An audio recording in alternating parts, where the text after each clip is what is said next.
whether it's Russia, Ukraine, or India and Pakistan, or Thailand and Cambodia, which is an ongoing challenge, or the tragedy we see now in Sudan, or the potential for further strife in South Sudan and that falling apart. I mean, no matter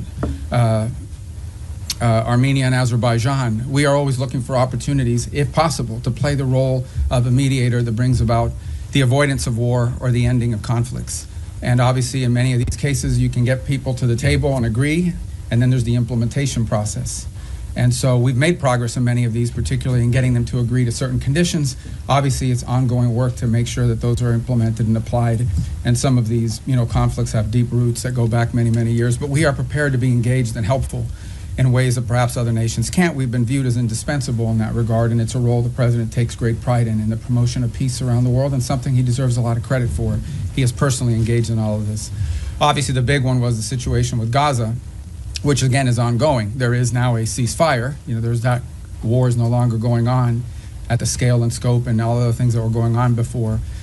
But obviously there's more work to remain. We are still through the process of trying to implement phase 1 and lead to phase 2 and phase 3. That is a long-term project, some of which will extend beyond the 4 years of this administration, but I thought was a very important achievement as well. So we have a lot to be proud about. I know you probably have some specific questions, and we can get to those, but I wanted to let that, lay that out as the preface and predicate for everything we're going to do today. So I'm going to start. How do I start? I'm going to start from the back row forward, and then I'll just juggle in between. I'll be here pretty long, so we'll get to everybody. Don't get desperate. Don't get wild. All right, I'll start with this gentleman with the white hair in the back. Yes, sir.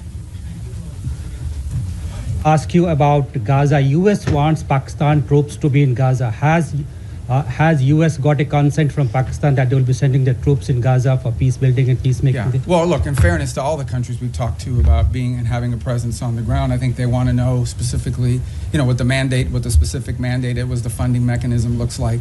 So we're very grateful to Pakistan for their offer to be a part of it, or at least their offer to consider being a part of it. I think we owe them a few more answers before we can ask anybody to firmly commit.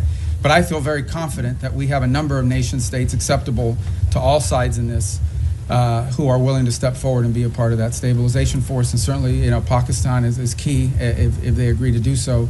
But I think we owe them a few more answers before we get there. We're trying to make a lot of progress here with I think the next step here is announcing the Board of Peace, announcing the Palestinian Technocratic Group that will help provide daily governance.